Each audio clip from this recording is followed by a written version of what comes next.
মিঠি তোমার চা। ভাবি, মিঠি ওই প্লেটটা দিয়ে দাও আমায়। বুবলাই, এটা তোমার খাবার, বসে পড়ো। রুদ্র এসব ভাবি যাবি খাবার খাবে না। তাহলে তোকে বাড়ির বাইরে খেতে হবে বর্ষা। তার কারণ এই বাড়িতে ওকে খেতে গেলে ওকে সেই খাবারটাই খেতে হবে যেটা আমার বাকি দুই ছেলে মেয়ে খাচ্ছে। বাইরে খেতে হবে মানে? সেটা তো আমি বলতে পারবো না। হোটেলে হতে পারে, রেস্টুরেন্টে হতে পারে, আবার তোমার বাবার বাড়িতেও হতে পারে। আমার বাড়িতে এই খাবারটাই পাবে ও।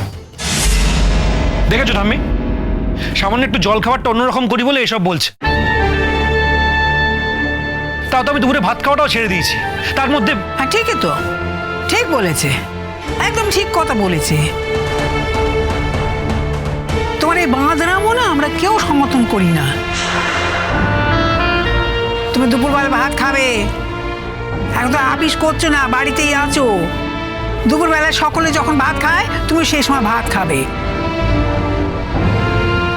আর তোমার বউকে বলে দাও দেখিনি, একটু বলে দাও যে তোমার খাবার দাবার নিয়ে তাকে যেন মাথা ঘামাতে না হয়।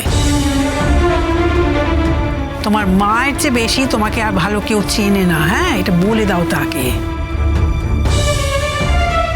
মায়ের থেকে মাসির দরদ বেশি যেখানে হয় না, সেখানে বিপদ হতেও বেশি সময় লাগে না।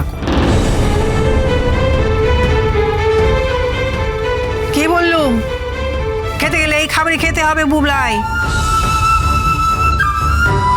ভুলটা আমাদেরই হয়েছে, আমরা ঠিক মতন তোমাকে শাসন করতে পারিনি কো মোটে।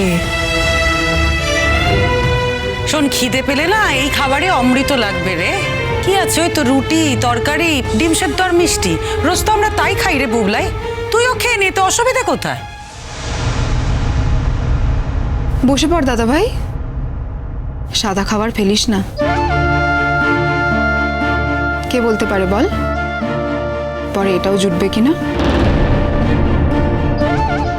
কি বললি? ঠিকই তো বলেছি।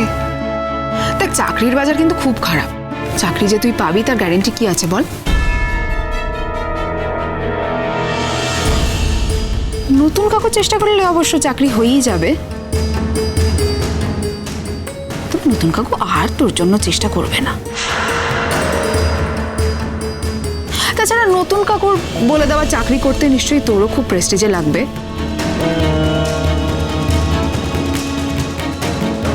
তাই বলছি, যা রয় তাই সয়। বাড়িতে যেটুকু খাবার মা কষ্ট করে বানিয়ে দিয়েছে ওটুকু খেয়ে নে। মার খাবার যদি ঠেলে সরিয়ে দিস, ফেলে দিস, এখন তোর বউ যে খাবারটা তোকে বানিয়ে দিচ্ছে সেটা এরপর তোর বউ জোগাড় করবে কি করে? তখন তো বাপের বাড়িতেই হাত পেতে চাইতে হবে।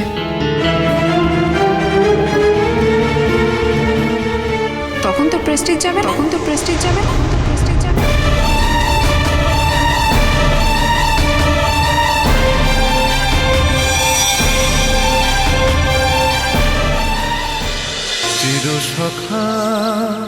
চিরসখা সোম থেকে রবি প্রতিদিন রাত ৯টায় স্টার জলসায় ও জিও হটস্টারে।